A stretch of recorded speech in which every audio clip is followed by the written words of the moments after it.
Once upon a time, in a quiet village surrounded by lush hills, there lived a poor widow and her young son. They had very little, but they were content. The widow worked hard every day, gleaning the leftover grains in the fields after the harvest. It wasn't much, but it was enough to get by.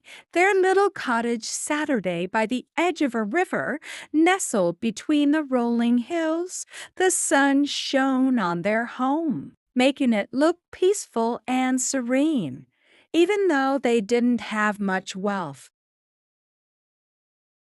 The widow's son was her pride and joy.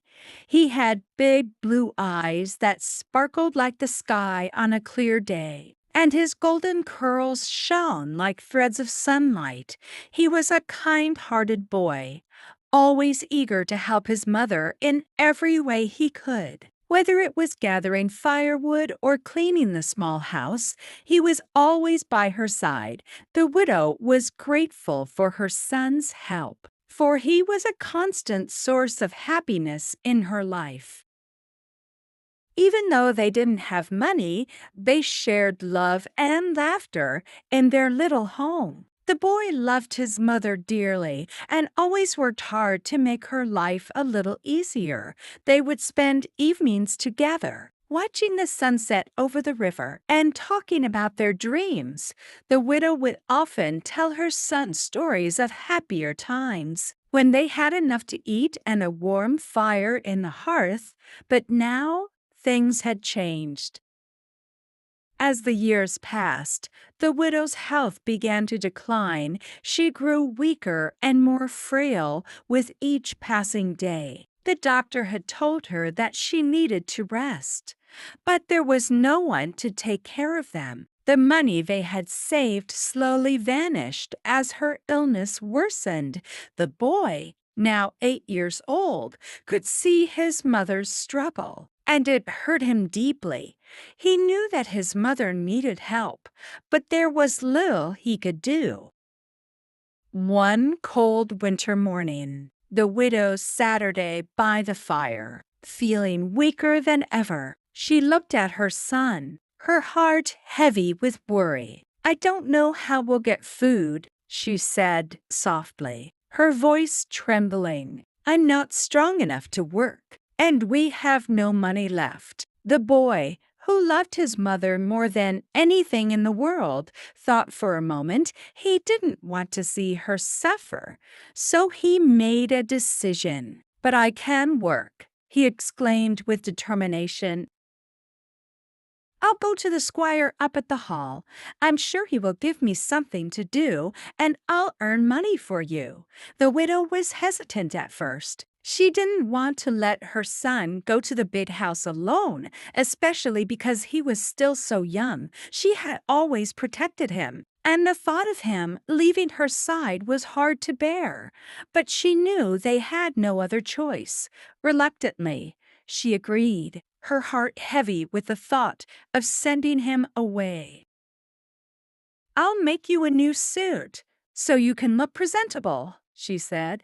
The widow went to her sewing box and pulled out a beautiful blue dress that she had once worn during happier times. It was the only piece of clothing she had left that was in good condition. She worked late into the night, cutting and stitching, and soon the boy had a brand new suit made of the soft blue fabric. When he put it on, he looked like a little prince, the blue jacket matching his sparkling eyes, and the trousers were a perfect fit. She even took the silver buckles from her own shoes and attached them to his shoes, hoping to make him look even finer. When the boy was dressed and ready, the widow smiled, even though her heart ached. "You look wonderful," she said. Brushing a lock of hair from his forehead, she kissed him gently on the cheek.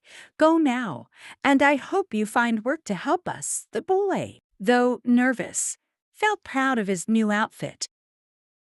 He set off for the hall with a hopeful heart, his little heart pounding with excitement and worry at the same time. As he approached the grand house, he could see the squire and his daughter, Madge, walking in the garden. The squire, a tall man with a kind face, noticed the boy standing in front of them. "Well, my child, what can I do for you?" he asked kindly. The boy hesitated, feeling small and nervous in front of the squire, but he mustered the courage to speak. "If you please, sir, I want to earn money to buy food for my mother," he said bravely. "She is ill, and she can't work anymore. I want to help her." The squire looked at him with curiosity. "Earn money," he repeated, raising an eyebrow. "But what can you do? You're just a boy." "I can do something, sir," the boy answered, his voice trembling but determined. "I may be small, but I can work." Madge, who had been listening, smiled and said, "Father, I think this boy could be a great help to us. He could tend the sheep and keep the cows from straying into the fields." She turned to the boy, her voice kind. "You shall be our shepherd. I'm sure you can do it well." The squire, who trusted his daughter's judgment, agreed. "Very well," he said. "If you are careful and watchful, you will earn your money and save me some trouble." He turned to the boy. "Come tomorrow morning, and I will give you a silver horn to call the animals." "What is your name?" "Little one," Madge quickly interrupted. "Oh, never mind his name, Father. I'll call him Little Boy Blue, because he's dressed in blue from head to toe, and his jacket matches his eyes." She looked at the boy with a twinkle in her eye. "And he should be paid well for his work." The squire smiled and agreed. "Very well, Little Boy Blue. Be watchful, and you will be well paid."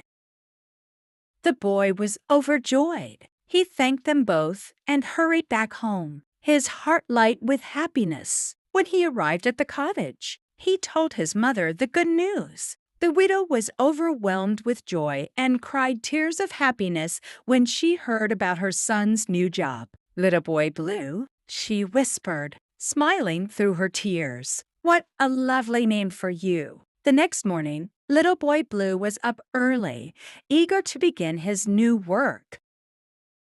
He went to the hall, where the squire's steward gave him a shiny silver horn to wear around his neck on a golden cord. He was then introduced to the sheep and cows, which he was to look after. The work was simple, but it suited Little Boy Blue well. He was watchful and careful, ensuring the animals stayed in their designated areas. He used the silver horn to call the sheep and cows when they wandered off, and the animals obeyed the sound of his horn, following him wherever he led. He did his job with pride, knowing that his hard work was helping his mother. Every day, he returned home with a sense of accomplishment. The squire paid him generously, and Madge often visited him in the fields, bringing him little treats and chatting with him. She liked hearing the sound of his silver horn echoing across the hills. With the money he earned, Little Boy Blue was able to buy food for his mother, and their life improved. The widow's health began to recover, and soon she was able to leave the cottage for short walks. She would wait at the stile each evening, looking out for her son as he came home from his work. When he arrived, she would lean on his shoulder and they would walk back to their cottage together, the boys supporting her as she regained her strength. But life is never without its trials, and one day disaster struck. It was an evening like any other, and Little Boy Blue was whistling merrily as he walked home. He was looking forward to seeing his mother and sharing the news of his day. But when he reached the stile, he found no sign of her. He called out, but there was no answer. He called again, but all he heard was a faint moan of pain. His heart raced with fear. and he rushed over to the stile. To his horror, he found his mother lying on the ground, her face pale and twisted in pain. She had fallen while crossing the stile, and her leg was broken. Little Boy Blue's heart broke at the sight of his mother in pain. He knelt beside her, tears welling up in his eyes. "Mother, what happened?" he cried, his voice shaking with fear. "I slipped," the widow whispered, tears streaming down her face. "My leg is broken, my dear. I can't move." The boy, though terrified, quickly sprang into action. He ran back to the cottage for water to soothe her face and ease her suffering. He held her in his arms as best as he could, and with great effort, he helped her crawl back to the cottage. The journey was slow, but finally, they reached the safety of their little home. Once inside, the boy gently laid his mother on the bed. "Can I leave you alone to go for the doctor?" he asked anxiously. "Go, dear," she whispered, taking his hand in hers. "Take the boat and fetch the doctor from the village. I will be patient until you return." With determination in his heart, Little Boy Blue rushed to the riverbank, unfastened the little boat, and began to row as fast as he could down the river. It was very dark by the time Little Boy Blue and the doctor arrived at the river. The water, reflecting only the dim light of the stars, flowed calmly, as if the river itself was unaware of the troubles the boy and his mother faced. Little Boy Blue knew every turn and every bend in the river, having crossed it many times before, but tonight it felt different, more important, more urgent, with the doctor rowing alongside him. The boat creaked softly as it moved through the water. The night air was cool, and the sounds of the river were peaceful, but Little Boy Blue's heart was heavy with worry. His mother's injury was serious, and he had barely managed to get the doctor to come. The doctor, a kindly man who had always helped the boy's family in the past, did his best to reassure him. "Don't worry, Little Boy Blue," the doctor had said earlier. "We will take care of your mother, but we must hurry." It was nearly midnight by the time they reached the small cottage. The faint light that flickered through the window seemed like a beacon in the darkness, a sign that his mother was still holding on. Little Boy Blue's heart leapt as they docked the boat and hurried up the path to the cottage. Inside, his mother lay on the small bed, her face pale with pain, but still strong with resolve. The doctor quickly assessed the situation and found that her leg had been badly broken. He immediately set to work, expertly realigning the bone and bandaging it as best as he could. He gave her some medicine to ease her suffering, and soon the pain began to subside. By the time the doctor was finished, it was almost 1 in the morning. The small cottage was quiet, except for the faint sounds of breathing and the crackling fire in the hearth. The doctor packed up his bag, preparing to leave, but he stopped to speak to Little Boy Blue before he left. "Take good care of your mother," he said, his voice kind yet firm. "Don't worry about her leg. It will heal in time. But she will be in bed for a while, and you must nurse her back to health as best as you can." Little Boy Blue nodded solemnly, trying to hold back his tears. "I will, doctor. Thank you for everything." With one last reassuring smile, the doctor left, and Little Boy Blue was left alone with his mother. The firelight flickered in the room, casting shadows that seemed to dance on the walls, but the boy could not rest. His mother was in pain, and he couldn't bring himself to sleep while she suffered. All through the night, he stayed by her bedside. He bathed her fevered brow with a cool cloth and gave her sips of water whenever she was thirsty. Every now and then, He would whisper comforting words to her, telling her that everything would be all right, even though he wasn't sure he believed it himself. The hours stretched on, and Little Boy Blue grew more and more tired.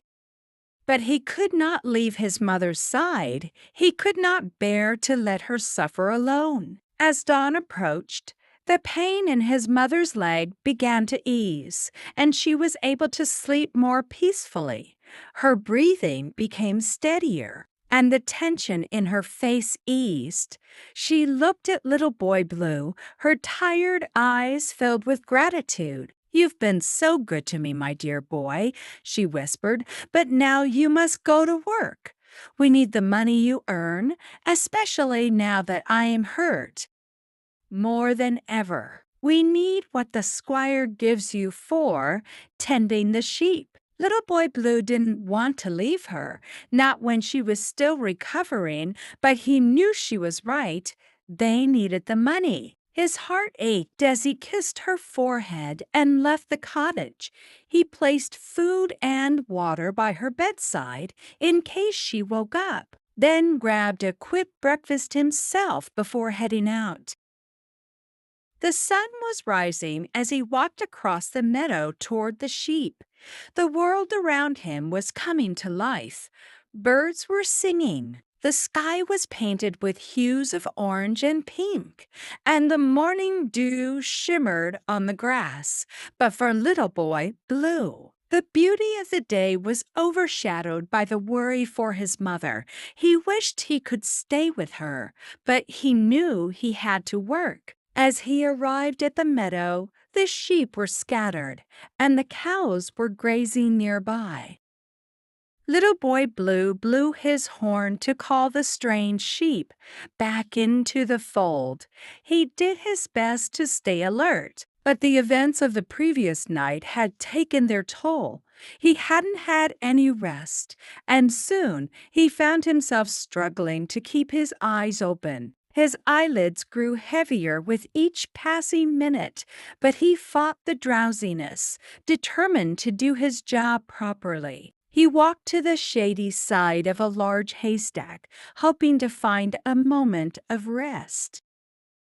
The warm sun beat down on him, and he felt the weight of exhaustion in his bones. As he Saturday down against the haystack, he felt his body relax. And before he knew it, his blue eyes closed, and his golden hair fell back onto the soft hay. He was fast asleep, dreaming of his mother being well again, of her walking beside him, smiling as they went home together. The animals continued to graze peacefully, unaware of Little Boy Blue's moment of weakness. The sheep strayed further into the meadow, and the cows wandered into the squire's cornfield, tempted by the scent of the growing crops. But there was no sound of the silver horn to call them back. The field was left unprotected, and the squire's prize corn was trampled underfoot by the cows. As fate would have it, the squire was returning from a long ride across his farms. He had ridden through the fields and meadows to inspect the progress of the crops. And as he came upon the cornfield, he saw the cows eating his valuable corn. He was furious. "Little Boy Blue," he shouted, his voice full of anger, "come blow your horn. Get the cows out of my cornfield." But there was no answer. The squire rode on, hoping to find the boy, but soon saw that the sheep had also wandered far from their grazing area, further deep into the meadow. His anger grew as he saw the damage caused by the sheep. "Isaac," the squire called to a farm boy who was passing by, "where is Little Boy Blue? Why isn't he watching the animals?" Isaac, who had passed the haystack earlier and seen the boy asleep, grinned and said, "He's under the haystack, fast asleep." "Your honor," the squire, growing even more upset, asked Isaac to wake the boy and tell him to get the animals back under control. Go and wake him, the squire said.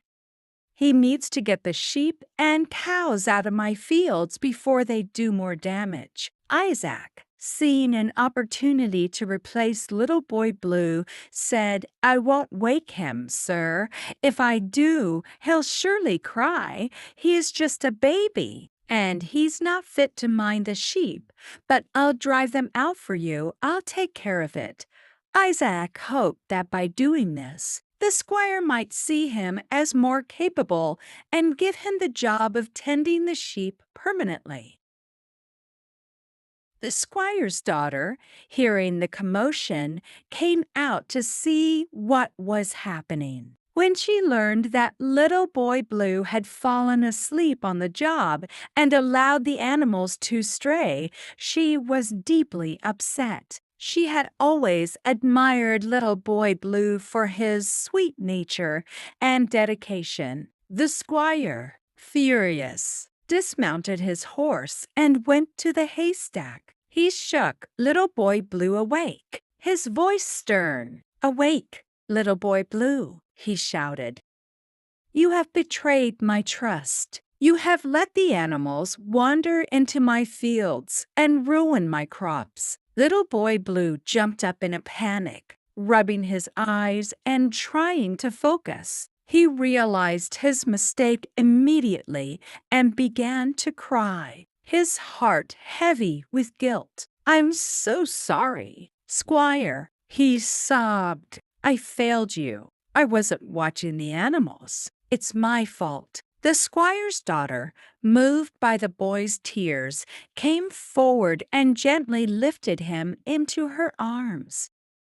She stroked his hair and asked softly, Why did you sleep, Little Boy Blue, when you should have been watching the cows and the sheep? Through his sobs, Little Boy Blue explained, My mother broke her leg. I stayed up all night taking care of her. I didn't sleep, but I was so tired and I couldn't help it. I'm so sorry, Squire. Please forgive me. I was only trying to help her. The squire's heart softened at the boy's words, and he asked, Where does your mother live, Little Boy Blue? She lives by the river, Little Boy Blue replied, his voice shaky. In the little cottage. She's alone now, and I have no one else to help. The squire's daughter, hearing this, felt a deep sympathy for the boy and his mother. Come with us, she said kindly. We'll go to your cottage and see if we can help your mother. Together, they walked down the path to the small cottage by the river.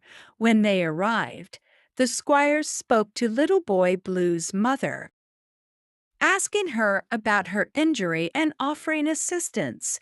The squire's daughter made sure the widow had everything she needed, arranging for food and medical supplies to be delivered daily, and they even promised to send someone to help her with the housework while she recovered. Little Boy Blue's mother, although still in pain, was deeply moved by the squire's kindness and generosity.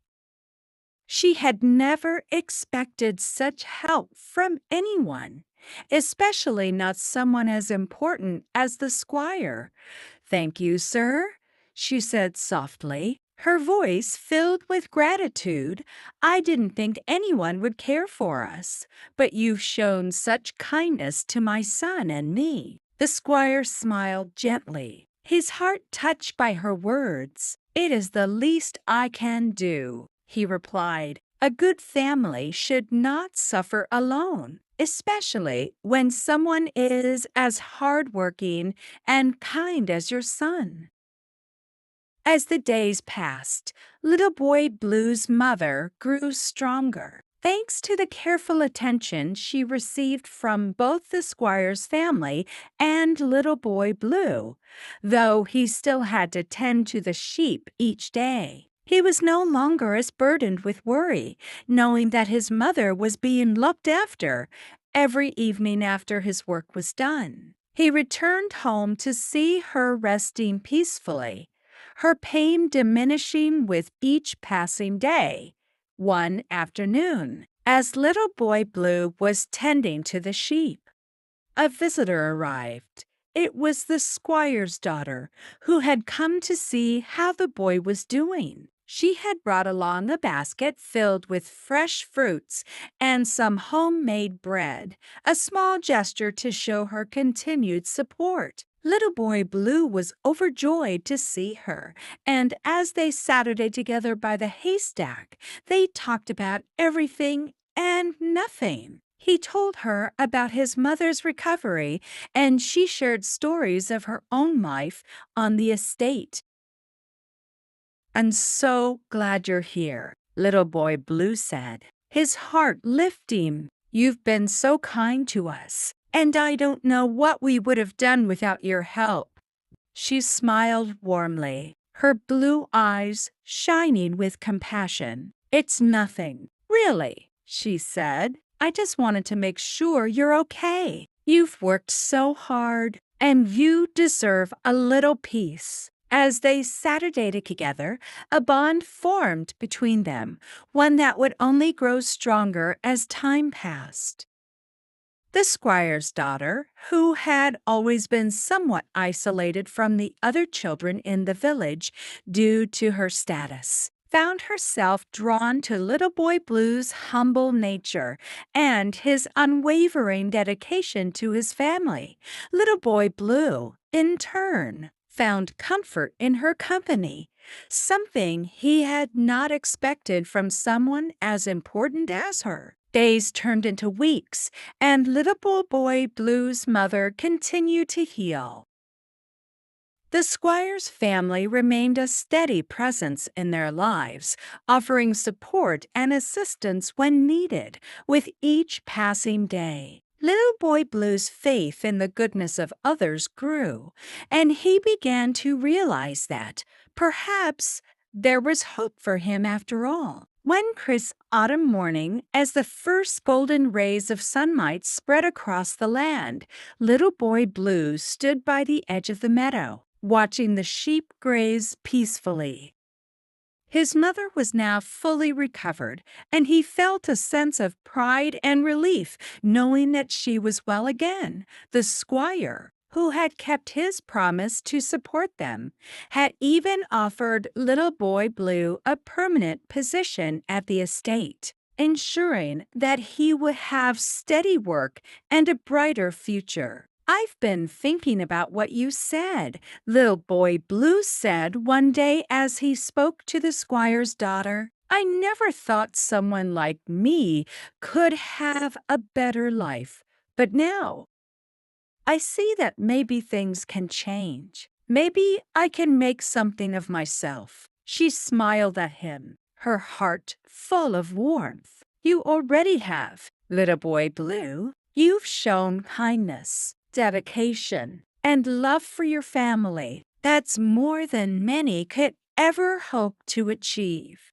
As the seasons changed and the years passed, little boy Blue's life improved in ways he never could have imagined. He continued to work at the squire's estate, and he eventually became a trusted servant.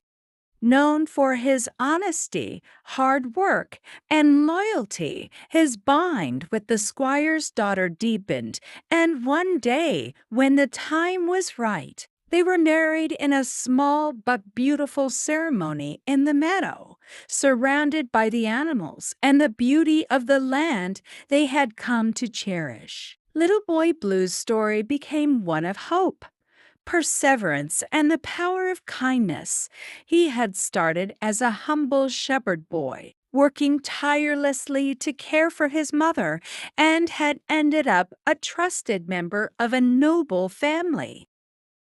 The journey that had begun with worry and despair had transformed into one of fulfillment and joy, and he never forgot the lesson he had learned along the way: that no act of kindness, no matter how small, could ever be wasted. His mother, now a proud grandmother, watched as her son stood tall beside his wife, both of them radiating happiness. "You've made something wonderful out of your life, my son," she said, her voice full of pride. "I always knew you had the strength to succeed." Little Boy Blue smiled, his heart full of love for his mother and gratitude for everything she had done for him.